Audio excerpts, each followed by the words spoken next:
post All-Star Reds apocalypse. I'm Jeff.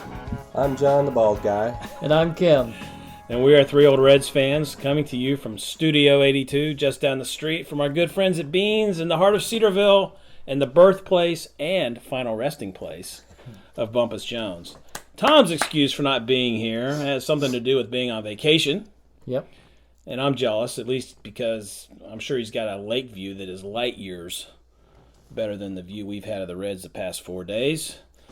We've caught on an old friend and racquetball player extraordinaire, according to Kim. Yes. And, of course, a fellow Reds fan by the name of John Helmick. Welcome to the show, John. Dr. John Helmick. Dr. John Helmick. And unlike Dr. Johnny Fever, the doctorate is earned. The doctorate is earned. So, John, welcome to the show. Thank you. And just introduce yourself to our fans a little bit about your Reds fandom. Yes. Well, I grew up here in Cedarville, actually. And the first time I remember, I came from a non-sports family. So I was kind of left to tackle my sports fandom myself. But I remember in the first time watching the Reds was in the 1975 World Series. And we had a tiny little black and white TV, and I don't know why it was on because we never watched sports. And the Reds obviously were playing in the 75 World Series. And I knew enough about baseball at that age, being 8 or 9. But I'd never watched it on TV before, and I was enthralled. I was standing there watching the TV, and I never sat down. That's awesome. And ever since then, I've been a Reds fan. I grew up listening to Marty and Joe. I would listen to the radio as often as I could, and it's in my blood. And my not that it matters. Do you remember what game it was that you had on the TV in your come own? on. Okay. No, okay. I don't even remember that. Okay. But and I don't even remember if it wasn't Game 7. I don't even remember the next game if I watched the next game or anything like that. But my favorite player was Pete Rose. I tried to grow my hair long like him. I like this guy. That's my favorite player. Yeah, 14's always on my passwords, so,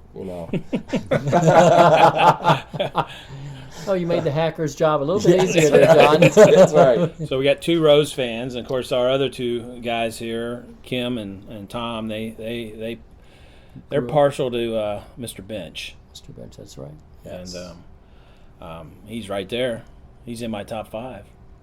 Yeah, that's for sure. Well, cool. So then, just after that, growing up, just getting a chance to go to some games eventually, or? Oh yeah. We went to I never did go to Crosley, but Riverfront all the time. There was a time though. I hate to admit this, but my cousins lived in St. Louis, and there was a time where I thought I was a Reds missionary, and because I went to Busch Stadium more times than I went to Riverfront or Synergy Field, and.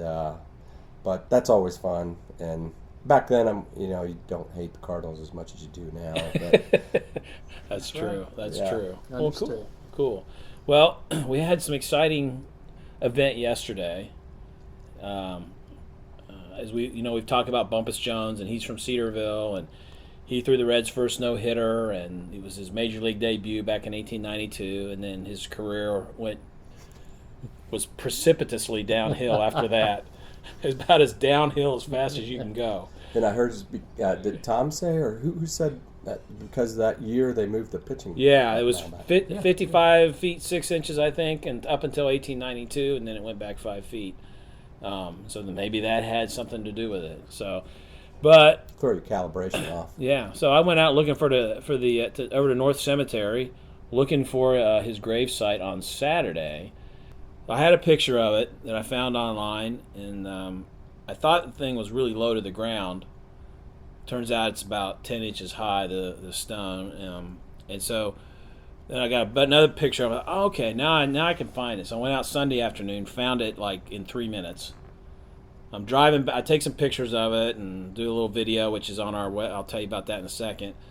And I'm driving home, which takes 2 minutes, and Kim calls me because I had sent him a text with the video and a couple pictures. He says, "Where are you?" And he said, "I'm right over here. I'm driving home." He says, "Well, I'm just leaving campus over here." So I turned around. We went out there and we found it. We found it again and took some pictures and stuff. So on our YouTube page, and you can get to it from our Twitter, which is 3 Old Reds at 3 Old Reds Fans, or our Facebook page, which just search 3 Old Reds Fans on Facebook, or just on YouTube, you can search 3 Old Reds Fans, and there's a video there of us showing where it is. And then we did a lot on episode 6 of the podcast, so I just used some of that audio to explain who Bumpass Jones is in that video, put it up there, so go watch that. It's kind of fun. You can see where it is. So we had a good time with that. So what did you you were so excited when I found it? Well, I told Jeff, I said, this is like when I used to live in Greenville, South Carolina.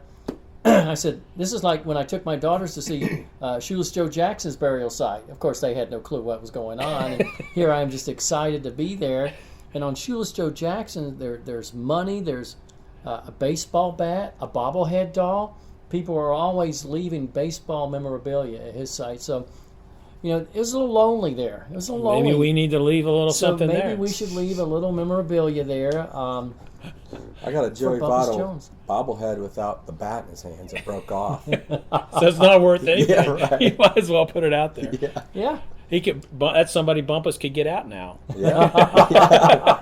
Yeah. And when I found it, it's right in the middle of the cemetery, and you've probably been out there. And I looked at it and I thought, if this was a ball field, this is about where the pitcher's mound would be. And so that would be kind of cool. Mm-hmm. So, but the 125th anniversary of his no-hitter is coming up in October, and so I'm looking on. I put some messages out on Facebook. There's a Cedarville page, and I would love to get more information about Bumpus. There's articles on saber.org and other places. Not much is known about him here in Cedarville, either before he played, when he played, or afterward. He apparently got sick and was in Xenia somewhere, and then moved back to Cedarville about 1920. Lived here about 18 years. Nobody knows much, so hopefully somebody will come through with some more information about him. It'd be kind of cool to know at least a little something, like if anybody knows where he was born exactly, or anything else, where he ever lived, if they know of a house he ever lived in. Anything would be interesting to know. So hopefully somebody will help us out with that. It's a mystery, Jeff. It's a mystery. Yes. So I'm on the case. Well, as I refer to this as our post All-Star Reds apocalypse. We're hunkered down here. Post-mortem. Exactly. What in the world the last 4 days? Did you get to watch any of it, John? Yeah. Or were you? That's not really the way to ask that question. Did you get to watch any of it? Did you subject yourself to any of that? Well, the 10-7 game, as we were talking before, I was about ready to turn it off, but and then it came alive in the bottom of the 9th inning, which is kind of what this team does. Yeah, it was 10-2, and then scored, put a 5 spot on them. But well, today's game, at least we kept them under a touchdown. Or at a touchdown, right? Yeah. At a touchdown, no extra point. No. Blocked the extra point, I think. Yeah. I don't, it's not what we expected. We thought, hey, pitching's getting better, and we'll come out of the break and maybe win. At least split with them or something. Real disappointed in Homer's performance. Yeah. I mean, this team can hit Washington, but my goodness, you get shellacked like that, and it just wasn't Homer. Everybody, the whole pitching staff was getting rocked. Yeah, Lorenzen came in, and I mean, that 10-7 game, we might have pulled that game out if he hadn't blown up in his relief appearance. So who knows? Yeah, who knows? So, well, today let's be positive here. Okay. Today, Wojciechowski pitched 5 strong innings, only gave up a run. Yeah. So if Feldman hadn't gotten injured, maybe it would have been a little bit better of a ball game. Yeah. So who's next? Well, tomorrow is Sal Romano pitching against somebody by the name of Ray. So it's Ray Romano is the is it Robbie Ray, pitchers. The All-Star, by the way? Yeah. Everybody loves Ray. And so John and I, on the way over, here to the prestigious Studio 82 headquarters, we were talking about, all right, who's going to come up? And so, okay, do we have? Figure it's not going to be Tyler Molly. Keep him at Louisville. Yeah. But what about Stevenson? What about Cody Reed or Jackson Stevens? Do you bring up either of those three? And we were talking about Stevenson that last time he was up, and they moved him to the pen, and he didn't pitch for 13 days. But if you look at his numbers since he's been in Louisville, he's not walking batters. He's doing a good job of the walk to strikeout ratio. So it will be interesting to see who they bring up, and whoever it is, someone's going to get more innings pitched at the major league level. My handy dandy ESPN app here on my super iPhone 17 says that Sal Romano is going to be pitching tomorrow. Right. Yeah. But so we know that for sure. Yeah, and that Robbie Ray. But I was really impressed with Romano's last appearance. Yeah. I mean, he seemed to be attacking the hitters. The Cowboy was really impressed on the broadcast that he didn't do that at the beginning back in April. He didn't attack hitters, and he was attacking the hitters. Well, I would think all these young guys, I mean, they all know that not every one of them is going to end up with a job in a Reds rotation. There's too many of them. I mean, I think that would just motivate me to just go out there and attack and just lay it all out on the line, be aggressive, exactly, and not, dink around and hope for the best. Just go out there and do it. Get after it. So hopefully that'll happen. I don't know. I don't know who the best choice is. So we say that, and we all agree with that, but we know these guys know that too. Mm-hmm. We know these guys. This is a moment that I wouldn't have with a lot of organizations. And one thing that Tom, Norris Lake Tom, since he's not here with us today, he's out in Tennessee. Norris Lake Tom has been impressed with what about Luis Castillo? His mental toughness. Yeah, and so there's got to be an edge that you've got to bring in, and you've got to block everything out. Yeah, you've got to block nothing phases the him. Now, I was going to say the large crowds, but pitching in Cincinnati today, it had been the large amount of open seats, empty seats. Oh, yeah. But you've got to block all that out, and you just got to... I used to tell my daughters when they played basketball, they played a lot of AAU ball, and when they get to games, I said, don't think of the moment. Think of your training. What are you trained to do when you're at the free throw line and the pressure's on? Ball rotation, up, break the wrist, ball barely over the front of the rim. Stay to the task at hand. So hopefully one of these guys can come in and do that. Yeah. I mean, we got a great pitching coach down in Louisville, Ted Power, right? Yeah. And I don't know much about our bullpen coach or our pitching coach now, but Brian Price used to be that for years. But so I just don't understand why you can have pitchers. The minute we trade one of those guys, or let him go. I know. Except that however, we have let go some good pitchers. Straley, he's doing all right this year. Straley's having a fine year. We take the return we take the return of Castillo for him. Yeah. Right, but then you look at Jumbo Diaz. Latos went, and we haven't missed him. He hasn't been. Cueto's on the DL now. So. Yeah. Leak, we haven't lost a Leak since they've traded him, and he's doing doing bad. He's doing okay. He's doing okay, but he did okay with Cincinnati as that 4 or 5 guy for years. Yeah. I just think maybe those guys are max. Their talent is max. Maybe there's nothing. I mean, even though all the experts have hope that they're going to break through that, and you see windows of greatness every now and then, but then bam, they have a horrible outing. Well, what's Garrett doing right now? I mean, is he a guy that they might? Is that a guy they might bring up for Feldman? Good question. I've heard it. Might they? Sure, they might, but I don't know. He's the guy with the most big league experience, probably, of those guys at this point. I want to see him bring Jackson Stevens up. Just reward him for that great first. Yeah. Well, we will see. Well, let's talk about trade deadline a little bit. Before we do that, I just wanted to remind everybody that we're trying to beef up our podcast, go a little more high tech, give us the opportunity to get some guests on the phone and so forth, but we need better equipment for that. So if you're a loyal listener and you'd like to help us out just a little bit, $1 a month, something like that, you can go to our Podbean site at threeoldredsfans.podbean.com. Can't really do this through the apps too much that you might be listening to us on, like your iPhone podcast app or things like that. But if you go to that site, click on where it says patron, and you're welcome to help us out with that way if you'd like to. That'd be great. You can get there also through our Twitter and Facebook pages. There's links there as well. Keep on listening to us on your favorite podcast app, and be sure to subscribe so you don't miss any episodes. They'll automatically show up for you.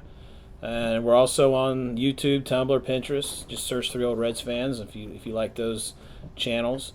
Ask us some questions. Answer our trivia questions. We put one out there today, and one of our loyal listeners gave a couple stabs at it, but he didn't look it up. He thought he was going for it, and he didn't quite get it. And we'll reveal that later. So, but back to trade deadline. Tom brought this up before he left, and he texted a couple of things, and he was like, well, the Yankees need a first baseman and relievers, and they do. Top starter that was sort of left was Carlos Quintana, and he went to the White Sox to the Cubs, and actually had a really good first outing for the Cubs, and the Cubs gave up a lot of prospects. Yes. Which we like to see. Yeah, that'd be fine. That'd be fine. The other starting pitcher out there that is probably most available now and in the offseason is Sonny Gray for the A's. He's got 2 years of team control for him. If you get him, he's got a 3.72 ERA, 3.46 for his career. The Indians apparently are very interested in him. That's one thing. But I think the Reds are seen as more buyers or more sellers than buyers. But I wouldn't be upset if they made a trade for a guy like that if you thought he could have a few good years, not knowing what you're going to get out of the minors, or maybe we just wait. I don't know what's going to happen, but those are some guys that are available. Find some suckers out there for Stevenson and yeah, you might. You never know. You don't know who likes scouts and other organizations who they look at in the Reds organization and really like. You just don't know. So, well, we figured this year's Dan Straley was going to be Scott Feldman. Yeah. That's gone. That's gone. Yeah. DL. Yeah. We had him. Mm-hmm. Who did it make sense to unload? Cozart, but shortstop demand is low, right? Mm-hmm. Yep. Storin, who's not been pitching well lately all of a sudden. And the Nationals just traded for a couple relievers. Yep. Ryan Madsen, remember that guy? Yeah, the guy who made Aroldis Chapman a reliever. That's exactly what I was going to say. So who knows what would have happened if that guy would have been healthy. So they were talking about that on TV. Feldman in a final year, Storin in a final year, but Feldman's hurt now. All these guys are $5 million because they're only about like $5 million a year. So those, he's not going to be. Huh? He's not going to be. He's not going to be. I don't know what he can get on the open market. The tradable contracts we have, Iglesias. Iglesias has what? Another 4 years of player control? Through 21 or 221. His average salary is about $3.8 million right now through that. Hamilton is $2.5 million through 20. Jeanette $2.5 million through 20. Cingrani 1.8 through 20, and all the other guys on the team are pretty much around minimum, and they're all locked up. We got control of them through 21, anywhere from 21 to 23. Mm-hmm. So I don't know if we got a lot that people want. No, it doesn't sound it, does it? People have been squawking about Iglesias and wanting him, but when you're rebuilding, you got to build around something. And exactly. You can't let young guys like that where you have a lot of control left. Mm-hmm. Now, John, you say that, and I agree. I agree 100%. There is a fine line there. There's a balance. Where's that balance? And we were texting one night, and I said, I don't know. But we discussed last week, would you trade? I proposed this. I would trade Iglesias and Billy Hamilton to the Nationals for Victor Robles, their stud center fielder, top minor league prospect, with the hopes that Ariel Hernandez will continue to develop. Price has said Hernandez has the best fastball and curveball on the team. So, okay, maybe Robles is Depends how bad. Robles is a 5-tool center fielder. What? How old is he? 19, 20? He's young. He's young. And I Do was you know the not bad Nationals in like their number 1 draft picks? They got a oh whole my lineup goodness, full of yeah, them. they certainly do. Well, Depends how bad they want Iglesias. that would be A little bit less than they did a couple of days ago, probably. But you saw that Price pitched him today and pitched him one other time. Did he stick him out there? Yeah. And get them thinking. It wasn't even a. Yeah, right. Yeah. maybe. Good Maybe. point. Of course, they just traded for some relievers, but that doesn't mean they're done trading either. Right. That doesn't mean they're done trading by Oh. any stretch. Is anybody in the market for a shortstop? Not really. Not really. That's the other question is at his age, do we just bring him back and sign him, give him $10 million for a couple of years? Because I don't think he's going to get much more than that on the open market. Well, and you got Nick Senzel coming. Senzel's going to be our starting third baseman within, 18 months at most. Oh, yeah. Suarez picks it up.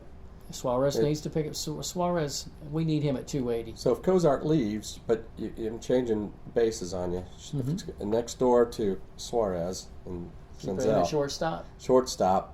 Peraza is going to take that if Cozart leaves, right? Yeah, he's the best. Who do you got at second, Jeanette? Yeah, he's probably the best shortstop outside of Cozart in the system, from what I But it's understand. not like Peraza has stepped up this year. No, I mean I'm talking about defensively. Yeah. I mean Peraza is what Cozart was for a long time as a shortstop hitting. I mean actually Cozart even had some tough sub 250 years. He probably walked more. Of course. Yeah. I won't make any jokes, but I mean a lot of things walk more than. So you're taking a chance if nobody really comes calling for Cozart, or if they do, it's going to be very minimal. Yeah, so I don't think you're risking. Yeah. You're risking getting something, or not risking getting him to sign for your dollars. Right. If you came to the Reds, if the Reds, and you were talking about a trade for Cozart, you'd lowball the Reds, wouldn't you? Sure, you would. Absolutely, you would. And so the thing is, if he files for free agency, the Reds have to offer a qualifying offer to have a chance, and that qualifying offer this year is going to be around $15 million, and nobody's going to pay him that. I don't. 1 year. Yeah. Yeah. The Reds aren't going to pay that. Nope. And I don't think anybody else would either. So I think, as good a year as he's had, there's some health issues. Questions. Can he stay healthy? And this year, and he's 31 years old. Obviously, this year is a blip. Yeah. In the positive direction. Right. He probably won't be this good the next year, but I don't think he'll become 24-year-old Zach Cozart again either. So, unless he just is totally done. So, it's kind of like, who can they get the most for on this team? I mean, they're not outside of Votto and Bailey are the two biggest contracts. So they're not going anywhere. Nobody's going to trade for Bailey right now. Actually, the third guy getting paid the third most amount of money on this team right now is Brandon Phillips. Yeah. And then I think it's Mesoraco. And then Junior. And Junior's still getting deferred money. Yeah. So. Well, if Iglesias goes, who do we have to step into the closer role? I mean, Lorenzen isn't lighting anybody.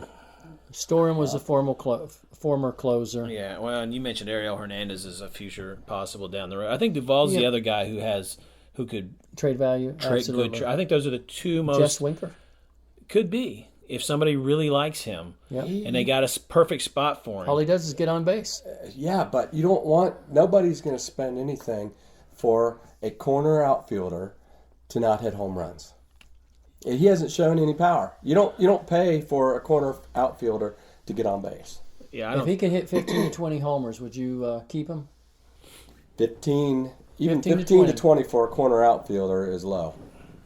I tell you what, though, and I did read something a while back about left fielders in recent years. That'd be pretty good for a left fielder.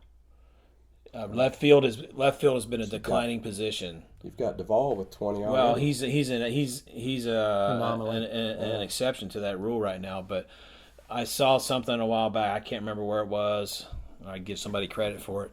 But they did some statistical look at different. They were talking about second base, because second base last year was the greatest year ever for second baseman. And it was about how that's dropped back a little bit, which you would expect.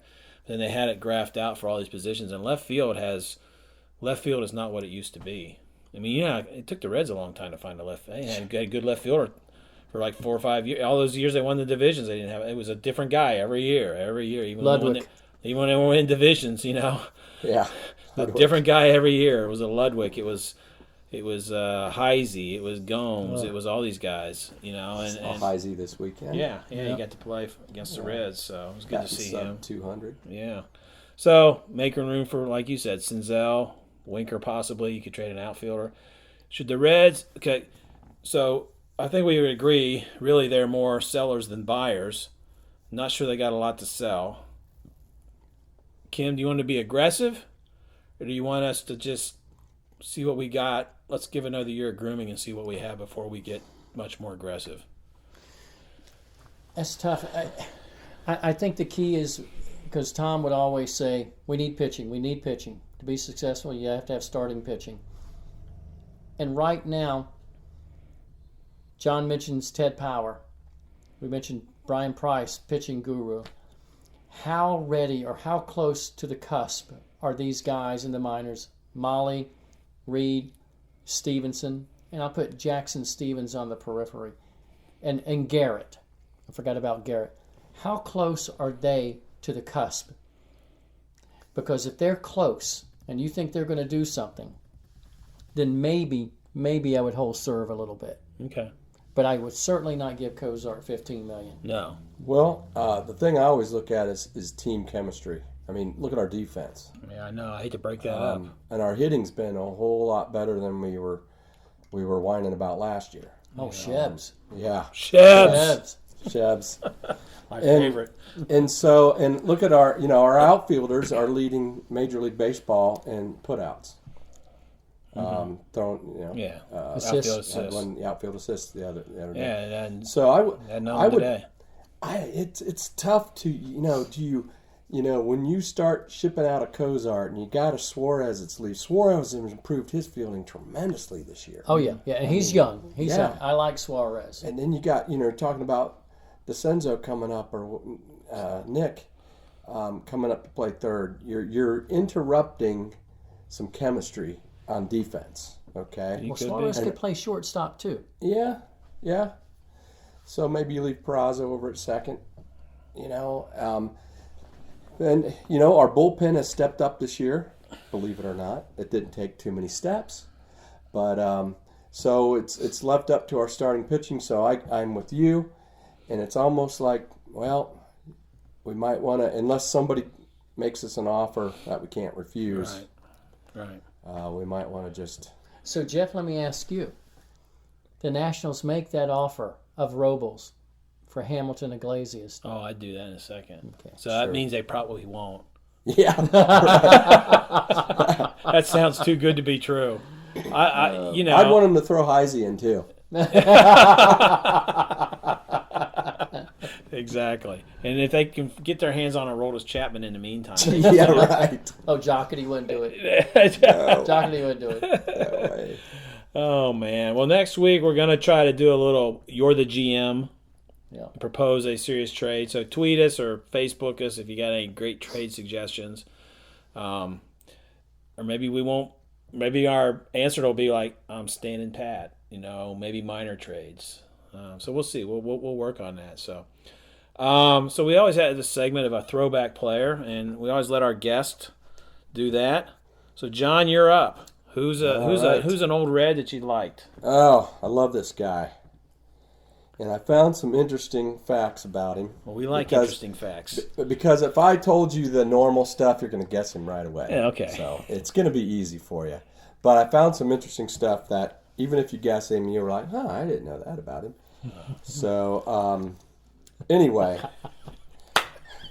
that's my preface. That's your preface. Yeah. We're pretty good. But I just love. Hey, you need to say when we're done here, you need to ask the question you asked me yesterday when we were visiting Bumpus, and I got the answer right. Oh, that's my trivia question. Oh, okay. So that comes after this? Yeah, that comes later. Yeah. Well, wonder if you don't even get mine. No. After I told you this is easy. He told us it's easy. Now we're like, Yeah, you got to choke. Yeah. In 2002, he won the Tony Conigliaro Award. Part 1, tell me what the Tony Conigliaro Award is. Probably has to do Has with to do with comeback player. Comeback player, yep, 2002. No, nothing yet. And We need more. Outfielder. in doing that, what now? Outfielder. I'm not giving, that's... Okay, go ahead. I'm sorry. Go You ahead. guys are, oh. He's always begging for hints. I didn't beg yesterday. You were amazed. I was impressed. Yeah. Anyway, let's be impressed now. He led the National League in strikeouts in 1993. As a pitcher? No, as an outfielder. Oh, Oh, what? As a pitcher. as a pitcher. So he won the Conigliaro Award in what year? 02. And he led the National League in strikeouts in 93. Yes, sir. Wow. Okay. My cowboy impression there. Yes, sir. Yes, sir. Yes, sir. Did we get him from the Padres or the Braves? Negative. Okay. That was the 70s. That's 2 strikes and 1 swing right there. No. I'll tell you. Keep it coming. He was drafted by the Yankees in 84. Wow. No. Hold on. Earlier than that. Oh, I know who it is. A pitcher? That was his major league debut in 84 for the Yanks. Oh, pitcher, right? I know who it is. Yeah, so do I. He came up at the same time as Doc Gooden. So I'll spit it out. Pitcher. Number No, 27. an outfielder. Oh, I thought you were saying pitcher. It is pitcher. So quit asking me that. World Series MVP, What year? 1990. Yes, sir. Yeah, that's just. It's Jose Rio. Yep. Yeah, Love that guy. I did not know he led the National League in strikeouts in 1993. I wouldn't necessarily known that, but the Yeah. whole 84 because he was out for a while and he came. Yeah. He sat out how many years he Like sat 4 or out? 5 years. Yeah, and then he came back and got the comeback. Yeah. Got the comeback award. Yeah. Yeah. And Who was his father-in-law? Oh gosh. Juan Marichal? Yep. Marichal. You're Yep. right. You're right. You're right. so That's anyway, good. That's good. So what'd you like about him? he had emotion. He had it seemed like he enjoyed what he was doing. Like Juan Marichal, he always felt like he was having fun, and it felt like the team rallied around that. Especially in the World Series. I mean, what a performance! Yeah, he was awesome. I mean, And if I remember correctly, he was a little bit in the beginning was the bullpen, and then starting, he was back and forth, and he was getting comfortable in each role. Yeah. And when they moved him out of the bullpen to starter, he didn't want to do that, but then obviously in the 90 series, wasn't he even- just took off. he wasn't even the Reds' best pitcher in 1990. No, lefty. A lefty Yeah, was. he was. Yeah, Jackson's big year was 88. no, yeah, right. 89, 90, It wasn't was it? 88. Technically, Browning had better stats. Browning had than better Rio. stats. Jackson's near Cy Young Award was Hershiser's 88. year. Was 88. Okay. Yeah. You always want to think it's that year because that's Yeah. the year they won it, but Yeah. he was average Right. that year. Yeah. So But I mean, man, who would have thought that Lou would put him in as the starting pitcher in the World Series? He was dominant. Boom. yeah. Well, that was a great series. That's good. That was That was good, good, John. John. We like Good that. throwback. Jose Rio. We Gotta like be it. positive really, here, Reds what fans. really was good was the Conigliaro Award in 02. Yeah, And it started with the Yankees. at 84. But when you said 84, we knew. Yeah, We knew yeah, right then. I knew that. Yeah, 'Cause we that, talked that was about it. that was the one because we had that discussion that Rio and Gooden came up at the same time in New York as 2 young kids, Yeah. and Gooden got the better of it at the time, but Rio was a good one. So, all right, well, let's segue right into our baseball card recollections where we talk about some other old things. So I got a couple cards here. All right, I got to take my glasses off because I can read the small print. I have a Jesse Jefferson card, pitcher for the Blue Jays, and this is a 77 Topps card. You guys remember a guy named? You remember Jesse Jefferson at all? I Does that remember name the ring a card. bell? That's hard. That's all I remember. Hard. Just remember the card. All right. Well, this one. I chose this one because this kind of makes me laugh. All right. When Jesse has his control, he's almost unbeatable. well, hey, if I had my control, I'd be unbeatable too. I think a Topps intern did that. If Bronson Arroyo had had any control this year, he'd been unbeatable too. All right, and this is about a guy at the time who had 335 innings pitched in 5 seasons and had an ERA of 5.27. Ooh. But when he's got his control, he's almost unbeatable. Ooh. And then after that, it talks about his minor league accomplishments. Not too good. Not too good. Not too good. But the thing about Jesse is he went on. He ended up pitching 9 years through 1981, and he finished with a 4.81 ERA and a little over 1,000 innings. So he got better. Good for him. So he must have had some good control and unbeatable days after this. How many strikeouts and walks did he? Oh, well, you want to know all the real stuff. 184 strikeouts in 335 innings and 228 walks. Not a good strikeout to walk ratio. No. Yeah. That was through 76. That's the statement on the card whenever he walks. So now I have a 1976 card The Mad of a Hungarian. Cardinals reliever, Al Mad- Raboski. Mad Hungarian. Yes, you kind of look a little bit like him. Right? Yeah. I need. You got the goatee going, and you need a little more. He had more bushy one. Yeah, when he but you got the shaved hat this off. on, red hat on backward. Yeah. It's a little resemblance. Yeah. I like that guy Resemblance. too. Yeah. Even though So- he was a Cardinal. So, the note on the back of this says Billy Hamilton. Did you know there was another Billy Hamilton in Major League history? Really? I think play for the Rangers. Oh no. Oh, I would have there were guessed that too. There were no Rangers when this guy played. There were Texas That Rangers long ago? carrying guns and riding horses. That long ago. Bumpus may have faced him, right? Well, Bumpus might have played against him. I should have looked that up. He scored 196 runs for the Phillies in 1894. Now, do you think 196 runs in a season is still a record? Wow. It is. How many games did they play back then? In 132 games, and I don't know how many games they played, but he scored 196 runs. It's still a single-season record.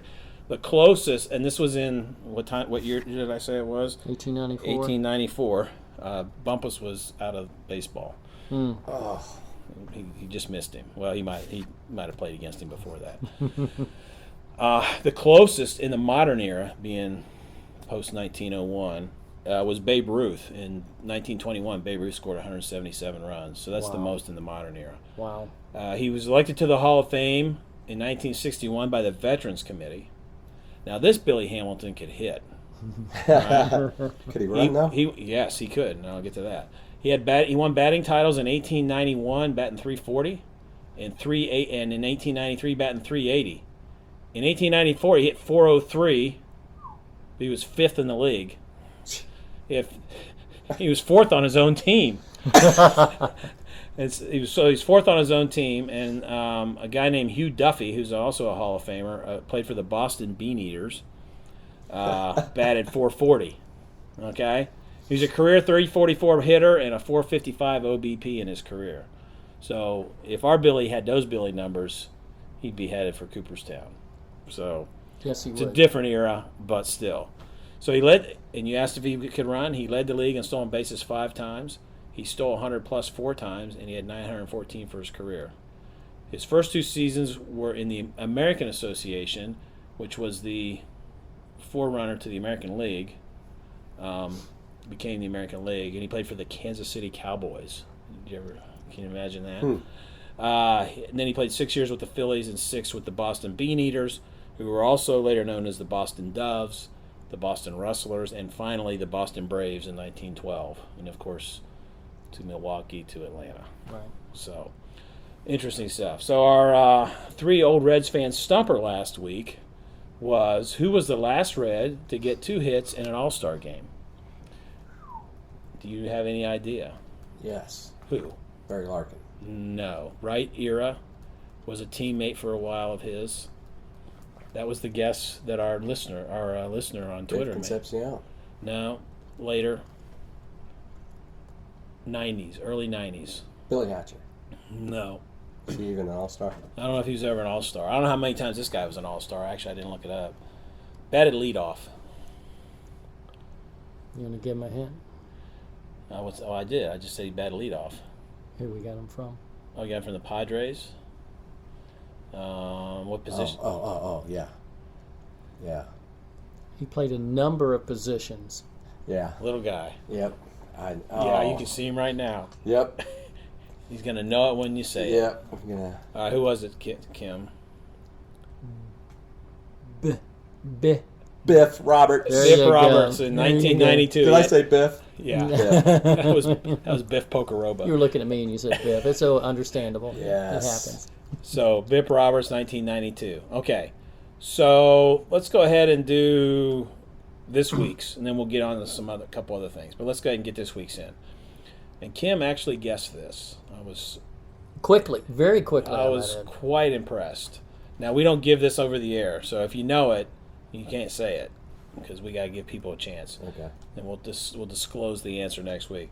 Which former Red was the 3,000th strikeout victim of Bob Gibson in 1974 and Nolan Ryan in 1980? Ooh. That's a heck of a question, isn't it? Yeah. I didn't find it like on a list of trivia questions. I was just looking up some stuff and came across it. Well, Kim's a walking encyclopedia of So he guessed baseball it. nonsense. The second one, the Ryan one, was because of that. That's how he thought of it. He didn't know about the first one, but he remembered the second one. In 1980? Yeah. So that's how he got it. So we'll give that answer out next week. So analytics time, our stat of the week. Well, we're not really gonna go into a real stat this week. My purest friend, Kim, we were watching a game one night, and he was fussing about something. Peraza at shortstop. All right, and so he's got an idea for a new sabermetric. I don't know that it'll take hold, but maybe. I hope he thought this through. Well, and Peraza, now it's probably one of those off day. Was he playing shortstop that night? He was a shortstop. And after he did that, he goes like this. And, my bad. And it was his bad. And what happened? But it was a hard shot right to his left, a tailor-made double play, right in his glove, falls out, quickly goes and scoots it, just in time to get the guy at second. Didn't get the guy at first.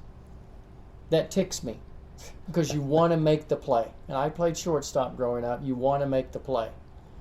And so I texted. Well, I played second base, and I always wanted to make the relay throw. Well, so if I, the and I shortstop, played first base, I just wanted somebody to throw it to me. That 6-4-3 just didn't work with us, did it? No. And so I'm sitting there and I text those guys and I said, I think because Jeff understands these sabermetrics, he reads them and understands it, and for me it's a just little like, bit. I don't care about it.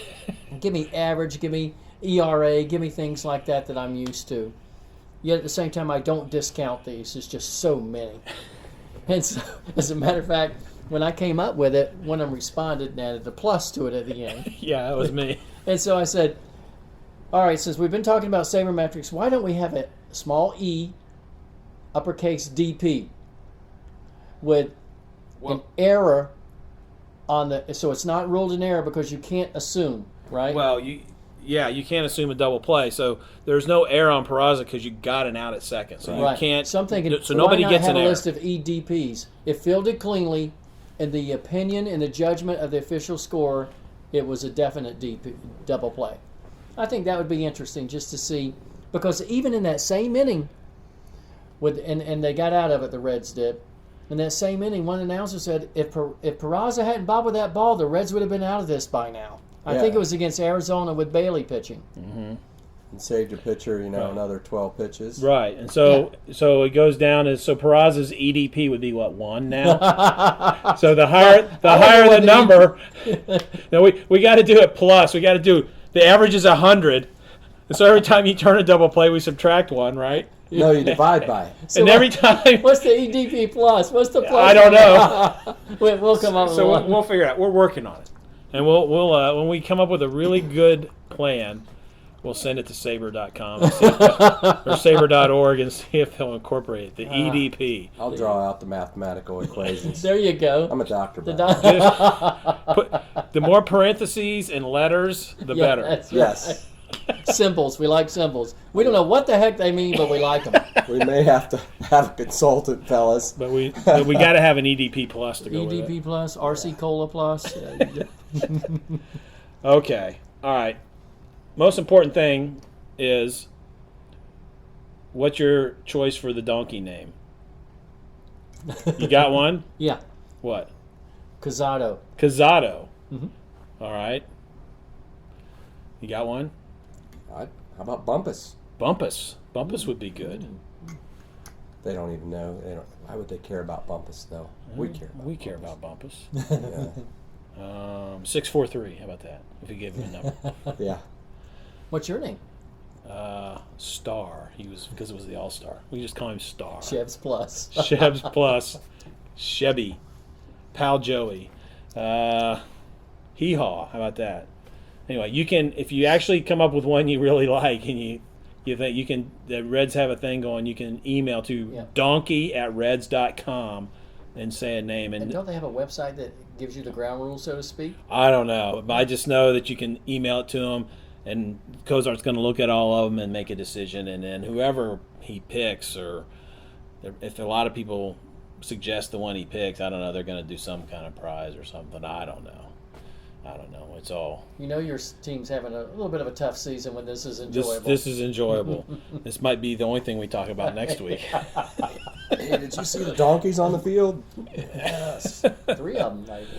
Yeah. Okay. Anything else?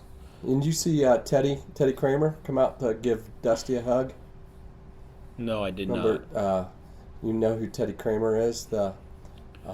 He was Todd Frazier's little buddy. Mm-hmm. The kid. Yeah. Right. Yep. He came and gave Dusty a hug. I thought that was cool. Yeah. Hey, look at Dusty. I mean, how many people didn't like Dusty? Look what he's doing. I mean, he's got talent, but you got to be. That's a lot of ego on that team to manage and keep going in the right direction. And you heard what Bryce wanted to do for the All-Star game? Did you hear his idea? No. Whoever had the most votes in each league gets to pick his own team. Right. Yeah, I heard that. Yeah. No, I hadn't heard that. Interesting. Yeah. Good idea. Talk about egos. Egos, exactly. All right, well, without further ado, are we done? Anything else pressing? I just want to thank John for coming. We tried to get Dr. Johnny Helmick here with us one time before, but I think you were in Michigan fishing or something like that, or what have you. But why can't I Skype in from the lake? And John, a couple of years ago, used to have Reds tickets for a little bit. Yeah. Good. Yeah. Well, thanks for inviting me. Yeah, glad to have you. I mean, I'm sure we'll find time to do this again. We got about, we're old, but we ain't that old. We got a lot of years left. if the Reds don't kill us first. All right, well, join us next time, and we'll pretend to do what all fans think is easy, and that's be GM for a day, right? And I'll share my great idea for a trade involving Scott Schebler. Yes. You would give my up beloved your man? Shebs. You would give my up beloved Schebler. Shebs. It might be a joke too. You have to tune in and listen if I'm going to be serious about that or not. And finally, we hope to be talking about a winning streak, or at least a series win, or at least a win. That would be nice. Any win. Get us to 40. I will be there. I will be there Thursday at Getaway Day. Oh, okay. Castillo's pitching. All right. Well, I hope the Reds don't let the door hit him in the backside on the way out of town. Yeah. All right. Well, until we meet again, go Reds. Go Reds.